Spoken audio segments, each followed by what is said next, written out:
ಓಂ ಶ್ರೀ ಸ್ವಾಮಿ ಶರಣಮಯ್ಯಪ್ಪ.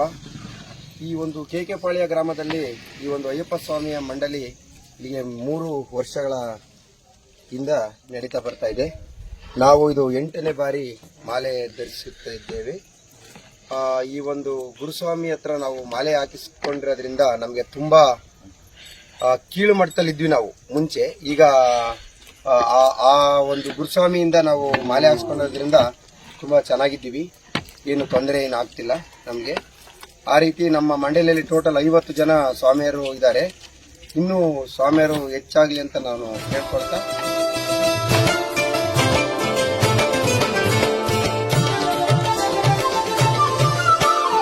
ಎಲ್ಲಿ ಪರಿಮಳ ಗಂಧವು ಎಲ್ಲಿ ಪರಿಮಳ, ಅಯ್ಯಪ್ಪ ಸ್ವಾಮಿ ಆಲಯದಿ ಗಂಧವು ಪರಿಮಳ. ಎಲ್ಲಿ ಪರಿಮಳ ಗಂಧವು ಎಲ್ಲಿ ಪರಿಮಳ, ಅಯ್ಯಪ್ಪ ಸ್ವಾಮಿ ಆಲಯದಿ ಗಂಧವು ಪರಿಮಳ. ಏನು ಪರಿಮಳ ಮಲೆಯಲ್ಲಿ ಏನು ಪರಿಮಳ, ಏನು ಪರಿಮಳ ಮಲೆಯಲ್ಲಿ ಏನು ಪರಿಮಳ, ಇಲ್ಲಿ ಎಲ್ಲೂ ಊದು ಭಕ್ತಿ ಎಲ್ಲೂ ಪರಿಮಳ. ಎಲ್ಲಿ ಪರಿಮಳ ಗಂಧವು ಎಲ್ಲಿ ಪರಿಮಳ, ಅಯ್ಯಪ್ಪ ಸ್ವಾಮಿ ಆಲಯದಿ ಗಂಧವು ಪರಿಮಳ. ಎಲ್ಲರೂ ಕೂಡ ನಮಸ್ಕಾರ. ಗುರು ಬ್ರಹ್ಮ ಗುರು ವಿಷ್ಣು ಗುರುದೇವೋ ಮಹೇಶ್ವರ, ಗುರು ಸಾಕ್ಷಾತ್ ಪರಬ್ರಹ್ಮ ತಸ್ಮೈ ಶ್ರೀ ಗುರುವೇ ನಮಃ.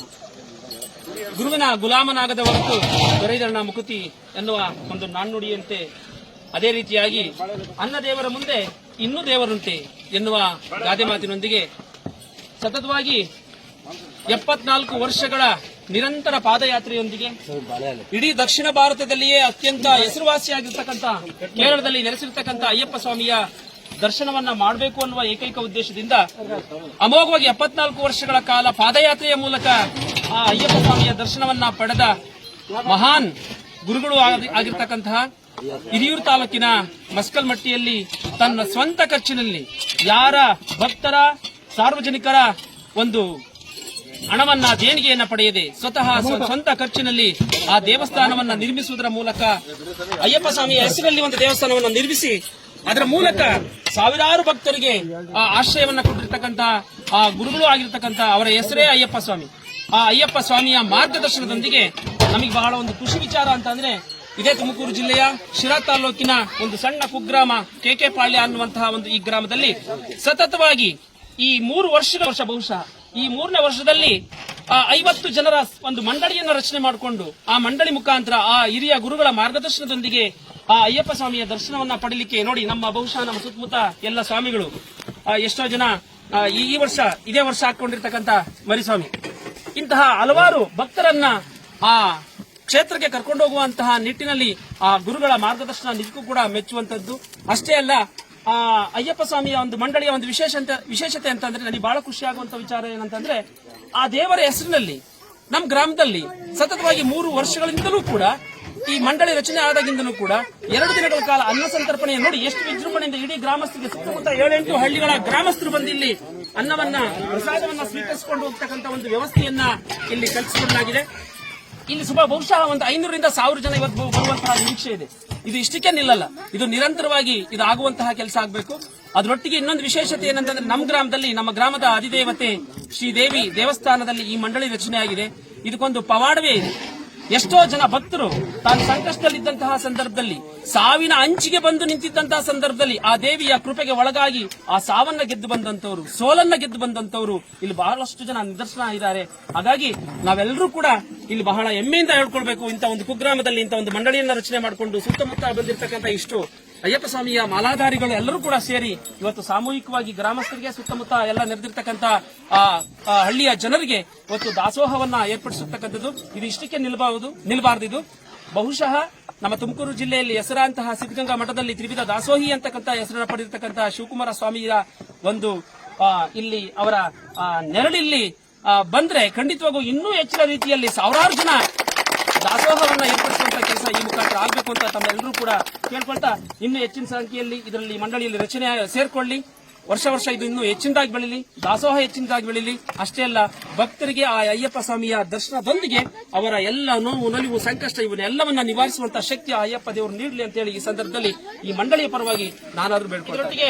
ನಾನು ಇನ್ನೊಂದು ವಿಷಯವನ್ನ ಹೇಳೋದು ಮರ್ತೆ, ಇದೇ ತಿಂಗಳು 10 ಮತ್ತು 11ನೇ ತಾರೀಕು ಇರುಮಡಿ ವ್ಯವಸ್ಥೆ ಇರುತ್ತೆ. ಯಾಕೆಂದ್ರೆ ಒಂದೇ ದಿನ ಅಷ್ಟು ಜನ ಮಾಲಾಧಾರಿಗಳಿಗೆ ಇರುಮುಡಿಯನ್ನ ಕಟ್ಟಲಿಕ್ಕೆ ಕಷ್ಟ ಆಗಿರೋದ್ರಿಂದ ಗುರುಸ್ವಾಮಿಗಳು ಒಬ್ಬರೇ ಇರೋದ್ರಿಂದ 10 ಮತ್ತು 11ನೇ ತಾರೀಕು 2 ದಿನಗಳ ಸತತವಾಗಿ ಅನ್ನ ಸಂತರ್ಪಣೆ ಹಾಗೂ ಇರುಮುಡಿ ಕಾರ್ಯಕ್ರಮ ಇರುತ್ತೆ. ಸುತ್ತಮುತ್ತಲಿನ ಗ್ರಾಮಸ್ಥರೆಲ್ಲರೂ ಕೂಡ ಈ ಒಂದು ಕಾರ್ಯಕ್ರಮದಲ್ಲಿ ಪಾಲ್ಗೊಳ್ಳುವ ಮೂಲಕ ಆ ದೇವರ ದರ್ಶನಕ್ಕೆ ಪಾತ್ರರಾಗಬೇಕು ಅಂತ ಹೇಳಿ ಈ ಸಂದರ್ಭದಲ್ಲಿ ಎಲ್ಲರಲ್ಲೂ ಕೂಡ ಕೇಳ್ಕೊಳ್ತಾ ಇದ್ದೀನಿ. ಓಂ ಶ್ರೀ ಸ್ವಾಮಿಯೇ ಶರಣಮಯ್ಯಪ್ಪ. ನಾವು ಚಿತ್ರದುರ್ಗ ಜಿಲ್ಲೆ ಹಿರಿಯೂರು ತಾಲೂಕಿನವರು. ನಮಗೆ ಈ ಕೆಕೆಪಾಳ್ಯ ಎಂಬ ಗ್ರಾಮದವರು ನಮ್ಮನ್ನು ಎಷ್ಟು ಇದರಿಂದ ನಮ್ಮನ್ನು ನಡೆಸ್ಕೊಂತಾರೆ ಸ್ವಾಮಿಯವರು ಅಂದ್ರೆ, ನಾವು ಅಲ್ಲಿ ನಮ್ಗೆ ಹೋಗಕ್ ವ್ಯವಸ್ಥೆ ಇರಲಿಲ್ಲ. ಅಂತ ಕಾಲದಲ್ಲಿ ನಮ್ಮನ್ನ ಜೊತೆಗೆ ಇಟ್ಕೊಂಡು ಅವರು ಇಲ್ಲಿರತಕ್ಕಂಥ ಸ್ವಾಮಿಗಳಿಗೆ ಆರ್ಥಿಕವಾಗಿ ಎಲ್ಲ ಸ್ವಾಮಿಗಳೆಲ್ಲ ಚೆನ್ನಾಗಿದ್ದಾರೆ. ಕಾರಲ್ಲಿ ಹೋಗೋ ಶಕ್ತಿ ಇದೆ ಇಲ್ಲಿರೋ ಸ್ವಾಮಿಗಳು ಕೆಲವರಿಗೆಲ್ಲ. ಆದ್ರೂ ನಮ್ಮಂತರ ಜೊತೆಗೆ ನಮ್ಮನ್ನು ಕರ್ಕೊಂಡು ಹೋಗ್ತಾರಲ್ಲ ಆ ಸ್ವಾಮಿಗಳಿಗೆ ನಾವು ಯಾವಾಗಲೂ ಚಿರಋಣಿ ಆಗಿರ್ತೀವಿ. ಕೆಕೆಪಾಳ್ಯ ಎಂ.ಕೆ. ಸ್ವಾಮಿಗಳು ನಾವು ಯಾವಾಗಲೂ ಚಿರಋಣಿ ಆಗಿರ್ತೀವಿ. ನಮ್ಮನ್ನೆಂದು ಕೈ ಬಿಟ್ಟು ಹೋಗ್ಬೇಡ್ರಿ ಸ್ವಾಮಿ, ನಾವು ನಿಮ್ ಜೊತೆ ಬರ್ತೀವಿ ಯಾವಾಗ್ಲೂ. ಅಷ್ಟು ನಮ್ಮನ್ನ ಇದರಲ್ಲಿ ನಡೆಸ್ಕೊಳ್ತಿರಲ್ಲ ಯಾತ್ರೆಯಲ್ಲಿ, ಅದಕ್ಕೆ ನಾವು ನಿಮ್ಗೆ ಯಾವಾಗಲೂ ಚಿರಋಣಿ ಆಗಿರ್ತೀವಿ ಸ್ವಾಮಿ. ಹಾಗೇನೆ ನಮ್ಗೆ ಮಾಲಾಧಾರಣೆ ಮಾಡ್ತಕ್ಕಂಥ ಹಿರಿಯೂರು ತಾಲೂಕಿನ ಮಸ್ಕಲ್ಮಟ್ಟಿ ಗ್ರಾಮದ ಅಯ್ಯ ಸ್ವಾಮಿ ಅಂತ ಹೇಳ್ಬಿಟ್ಟು ಅವ್ರ ಹತ್ರ ನಾವು 2009-10 ನಾವೆಲ್ಲ ಸುಮಾರು ಜನ ಮಾಲೆ ಹಾಸ್ಕೊಂಡು ಹೋಗ್ತಾ ಇದೀವಿ. ನಮಗೆ ಅವತ್ತಿನ ಪರಿಸ್ಥಿತಿಗೂ ಇವತ್ತಿನ ಪರಿಸ್ಥಿತಿಗೂ ಸ್ವಲ್ಪ ಏರುಪೇರು ಆಗಿದೆ. ನಮ್ಗೆ ಅಯ್ಯಪ್ಪನ ನಾವು ಆ ಅಯ್ಯಪ್ಪನ ನೋಡಕ್ಕೆ ಕಷ್ಟ ಆಗುತ್ತೆ. ಯಾಕಂದ್ರೆ ಇಲ್ಲಿ ಲಕ್ಷಾಂತರ ಕೋಟ್ಯಾಂತರ ಭಕ್ತರು ಶಬರಿಮಲೆಯಲ್ಲಿ. ಈ ಅಯ್ಯಪ್ಪನ ನಾವು ಇಲ್ಲಿ ಮಟ್ಟಿ ಮೇಲೆ ಇರ್ತಕ್ಕಂಥ ನಮ್ಮ ಅಯ್ಯ ಸ್ವಾಮಿಯಲ್ಲಿ ನಾವು ಅಯ್ಯಪ್ಪನ ಕಂಡಿದ್ದೀವಿ. ನಾವು ಅದರಿಂದನೇ ನಾವು ಪ್ರತಿ ವರ್ಷ ನಾವು ಈ ಅಯ್ಯಪ್ಪನ ಬಿಟ್ಟು ನಾವು ಯಾವುದೇ ಕಾರಣಕ್ಕೂ ನಾವು ಒಂದು ನಿರ್ಧಾರ ಮಾಡಿದೀವಿ. ಈ ನಮ್ಮ ಮಟ್ಟಿ ಸ್ವಾಮಿಗಳನ್ನ ಬಿಟ್ಟು ನಾವು ಬೇರೆ ಯಾರ್ತಾಗೂ ಮಾಲೆ ಧರಿಸಲ್ಲ ಅಂತ ನಮ್ಮ ಕೆಕೆಪಾಳ್ಯ ಸ್ವಾಮಿಗಳದು ಒಂದು ಕಟ್ಟಾಜ್ಞೆನೇ ಇದೆ. ಬೇಡಿಕೆ ಕಟ್ಟಾಜ್ಞೆನೇ ಇದೆ. ಅವ್ರ ಹತ್ರ ಮಾಲೆ ಧರಿಸಿದ್ರೆ ಮಾತ್ರ ನಾವು ಶಬರಿಮಲೆ ಹೋಗಿ ನಮ್ಗೆ ಒಂದು ಎಲ್ಲ ಏನು ಸಣ್ಣ ತಪ್ಪು ನಮ್ಮಿಂದಾದ್ರೂ ಆ ಗುರುಗಳು ಅದನ್ನೆಲ್ಲ ನಿಭಾಯಿಸೋ ಶಕ್ತಿ ಕೊಟ್ಟಿದ್ದಾನೆ ಆ ಅಯ್ಯಪ್ಪ ಅವ್ರಿಗೆ. ಆದ್ರಿಂದ ನಾವು ಆ ಸ್ವಾಮಿಗಳಿಗೆ ಯಾವಾಗ್ಲೂ ಚಿರಋಣಿಯಾಗಿರ್ತೀವಿ. ಓಂ ಶ್ರೀ ಸ್ವಾಮಿಯೇ ಶರಣಮಯ್ಯಪ್ಪ. ಎಲ್ಲ ಕೆಕೆಪಾಳ್ಯ ಗ್ರಾಮಸ್ಥರು ಕೂಡ ನಾವು ಸದಾ ಚಿರಋಣಿ, ಯಾಕಂದ್ರೆ ನಮ್ಮನ್ನು ಕರ್ಕೊಂಡು ಹೋಗ್ತಾರೆ ಪ್ರತಿ ವರ್ಷ. ನಾವು ಚಿರಋಣಿಯಾಗಿರ್ತೀವಿ. ತಾಲೂಕು ಹುಲಿಕುಂಟೆ ಹೋಬಳಿ ಕೆಕೆಪಾಳ್ಯ ಗ್ರಾಮದಲ್ಲಿ ಇದೊಂದು ಕುಗ್ರಾಮ. ಇಲ್ಲಿ ಶ್ರೀ ಅಂಬಾದೇವಿ ದೇವಸ್ಥಾನ ಸುಮಾರು 3 ವರ್ಷ 4 ವರ್ಷ ಆಯ್ತು ನೆನಪುದಿ ಬಿದ್ದು. ಈಗ ಒಂದ್ ಸ್ವಲ್ಪ ಎಲ್ಲ ಅವರವರು ಸಹಕಾರ ಮಾಡಿ ದೇವಿ ಗುಡಿ ಒಂದ್ ಸ್ವಲ್ಪ ನೆಲೆ ನಿಂತೈತೆ. ಹಾಗೂ ಇಲ್ಲಿ ಮಾಲಾಧಾರಿ ಸ್ವಾಮಿಗಳು ಕೆಕೆಪಾಳ್ಯದಲ್ಲಿ ಹಾಗೂ ಎಂ.ಕೆ.